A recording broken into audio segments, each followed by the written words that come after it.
Forget all the noise we're going to hear when the health care ruling goes down Thursday. Why not a peep over something that continued to go down big time today? I'm talking about gas prices tumbling and not a single politician rumbling. Welcome, everybody. I'm Neil Cavuto, and I want to know, where's the outrage? Because obviously the oil price fix is in, right? Prices are collapsing, so it must be those damn greedy speculators doing the fixing, right? So where are the calls for probes and commissions? Where's Chuck Schumer demanding investigations into evil speculators, no doubt rigging the markets? Why isn't the president bemoaning profiteers who might very well be shorting gas prices and forcing them down? Or does he only do so when those prices go up?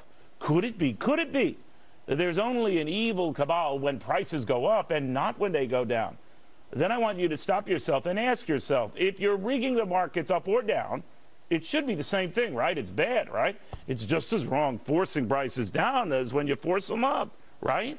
Unless these price swings have nothing to do with speculators and more to do with something not nearly so sinister: supply and demand. Maybe this isn't about speculators controlling the markets as much as gunning the direction up or down in the markets. No more, no less. And besides, even if these greedy guys could control the markets, they seem to make money up or down. Making money betting oil prices rise, making money betting oil prices fall, going long, going short. Curious. Maybe that's the long and short of what's really going on here. That's why politicians' silence is so deafening. Back when gas prices were rocketing, well, they couldn't shut up. Maybe we should remember this moment now that they're going down, because I can only assume they think the markets are rigged when prices aren't going the right way, and say not a peep when they go the other way. Either way, I say no way. And so does my buddy Swiss America Chairman Craig Smith. Craig, the silence is deafening. You know, Neil, it's almost comical. It's ironic when you think about it. Who could forget Maxine Waters in 2008 when she was saying for her, she wants to socialize the oil industry. We're going to go in. We're going to take it over. We're going to run it for you, show you how it's done. And you're right, Neil. Where's the outrage today? And you know the answer as well as I do, my friend. It's a supply and demand issue. It's economics 101. You've tried to teach us to your dear friend Bill O'Reilly. You had to set Chris Van Hollen straight on your program on Your World. When will we get it through our thick heads that all these investigations, all these studies, all these hearings have never come up with one shred of evidence that speculators or the big bad oil guys cause prices to go up or prices to go down? It's simple supply and demand. And when will they get it through the thick skulls? Well, Neil, if they took... But, Craig, I think you're right. I think more to my maybe cynical point here, I think they do know that. And I think they do know that this is supply and demand. And I think it makes great theater and great pizzazz and great headlines when you go after when the prices rise. But you're just silent as a church mouse when they come down. Because if you're going to be consistent on this issue of rigged markets, let's say, oh, these guys might be shorting the price of oil and gas right now, betting prices go down. That would presumably be just as sinister, but that gets a pass, right? Yeah, oh, sure, because, of course, that's good for their political futures. I mean, think about this. Now, we saw the same thing in the housing issue. I mean, let's be real honest about this.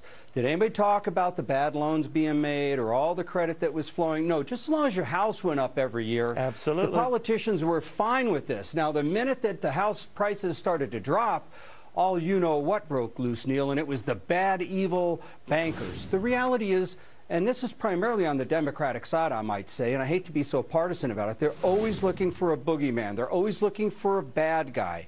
And the reality is, if these politicians took as much time to put together solid legislation, which we haven't had for 40 years in this nation for an energy plan, Neil, as much time in that as they do grandstanding these issues, we wouldn't have a problem with energy. Because you know as well as I do, Neil, right under our feet, there's enough reserve to take care of this country to give us low-cost, reliable supplies of energy for decades to come. It's about time these rascals got off their grandstands right about and that. got and to by work. the way, there's enough natural gas underneath the ground, to say nothing of the hot air above the ground in the Capitol, to keep us going for centuries.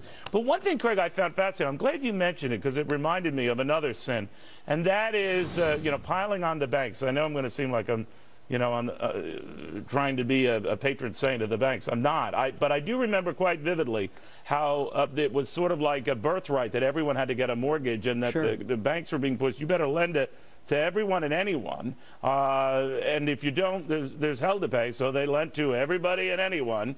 The whole house of cards came tumbling down, and they told them right after the meltdown, never do that again.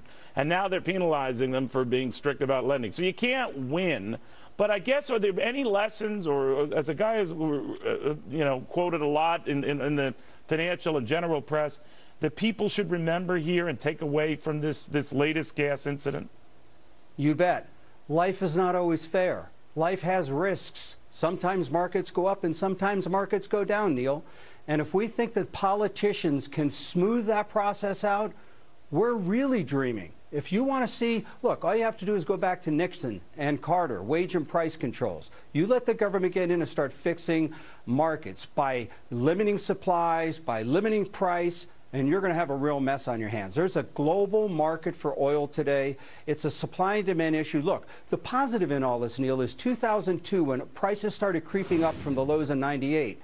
Billions were spent on exploration. What has that done, Neil? All kinds of new discoveries. We've got all kinds of new supplies. That's bringing the price down. I would argue you've got a base now between $80 and $90 for oil for a long time to come if the politicians don't mess it up. But as you know, my favorite line, Neil, they could screw up a one-piece puzzle, these rascals in Washington.